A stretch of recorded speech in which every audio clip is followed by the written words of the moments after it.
Hi everyone, welcome back to the Bong academy YouTube channel. আমি তোমাদের সৌমেন দা।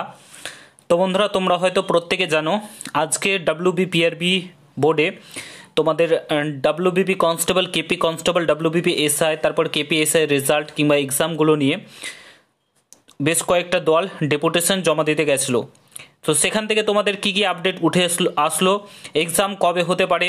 তোমাদের অনেক জায়গায় দেখতে পাচ্ছ মে মাস থেকে নাকি তোমাদের এক্সাম শুরু, ব্যাক টু ব্যাক এক্সাম হবে, এরকম অনেক আপডেট তোমরা শুনতে পাচ্ছ বিভিন্ন জায়গা থেকে।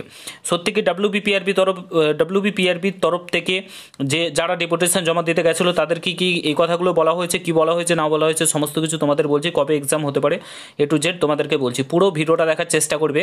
আর তোমরা যদি এই চ্যানেলে নতুন হও অতি অবশ্যই চ্যানেলটাকে সাবস্ক্রাইব করে পাশে থাকা বেল আইকনটাকে প্রেস করে দেবে। যখনই আমি নতুন ভিডিও আপলোড করব তার নোটিফিকেশন সর্বপ্রথম পেতে অতি অবশ্যই চ্যানেলটাকে সাবস্ক্রাইব করে দেবে। ফার্স্ট অফ অল বলে রাখি, তোমরা এক্সাম ডেট নিয়ে অনেকেই চিন্তিত। এক্সাম কবে হবে তোমাদের? Recommend to the post of constable, lady constable in West Bengal police. তারপরে তোমাদের recommend to the post of sub inspector, recommend to the post of constable, lady constable in Kolkata police 2024। এবং তোমাদের কেপিএসআই এর প্রিলিমিনারি রেজাল্ট কবে প্রকাশিত হবে, এগুলো নিয়ে তোমরা প্রত্যেকে চিন্তিত। ফার্স্ট অফ অল একদম প্রথমেই ক্লিয়ার বলে রাখি, ডাব্লিউবিপিআরবি বোর্ডের তরফ থেকে সেম কথা বলা হয়েছে, যতদিন না ওবিসি কেস মিটছে তোমাদের কোনো মতেই কোনো এক্সাম হচ্ছে না। একদম কাট অ্যান্ড ক্লিয়ার তারা বলে দিয়েছে। আমি তোমাদেরকে আগেই বলেছিলাম ওবিসি কেস মিটবে তবেই এক্সাম নেবে ডাব্লিউবিপিআরবি। এখানে ডাব্লিউবিপিআরবিকে দোষ দিলে হবে না। সরকার যদি চায়, আমি তোমাকে আগেও বলেছিলাম এখনও বলছি, যেগুলো এক্সাম পেন্ডিং পড়ে রয়েছে, সরকার যদি চায় শুধুমাত্র ভোট পাওয়ার লোভে এই এক্সামগুলো করছে না, ঠিক আছে? কোনো এক জাতিকে, গোষ্ঠীকে কেউ খারাপ ভেবো না, বাঁচানোর জন্য অ্যাকচুয়ালি কাজগুলো করছে। এবং ভুক্তভোগী হচ্ছে কিন্তু আমরা প্রত্যেকটা অ্যাসপিরেন্ট ভুক্তভোগী হচ্ছে। সরকার যদি চায় তাহলে এক্সাম কন্ডাক্ট করাতে পারে, রাজ্য সরকার করাচ্ছে না ইচ্ছাকৃত।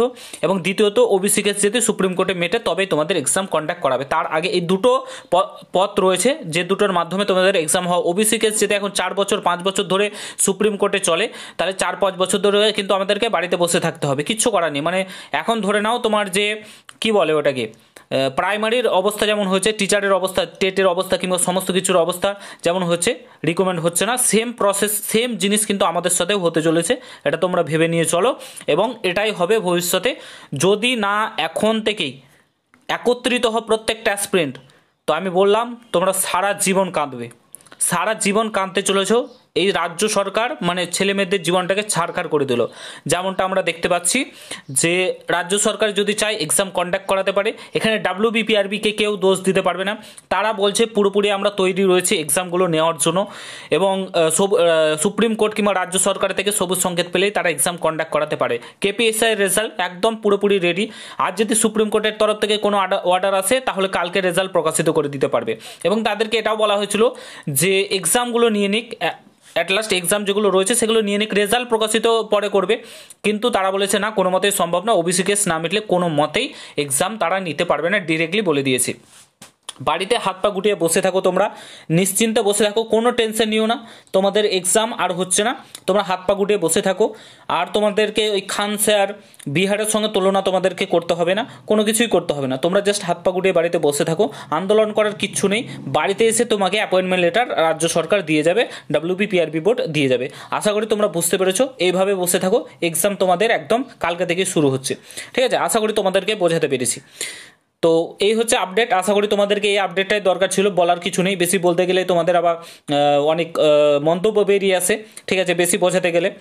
তো একত্রিত না হলে এই অবস্থায় হবে, টিচারের মতো সমস্ত কিছু আবার পুলিশের যেটা রিকমেন্ড হয়েছিল সেটাও ঝুলে যাবে। আশা করি বুঝতে পেরেছো। তো ভিডিওটা আমি বেশি বড় করবো না, ছোটোর মধ্যেই শেষ করছি। যদি ভালো লাগে শেয়ার করো, চ্যানেলে নতুন হলে অবশ্যই সাবস্ক্রাইব করে যাও। দেখা হচ্ছে নতুন ভিডিওর সঙ্গে। ভালো থেকো, সুস্থ থেকো, গুড বাই, জয় হিন্দ, বন্দে মাতরম।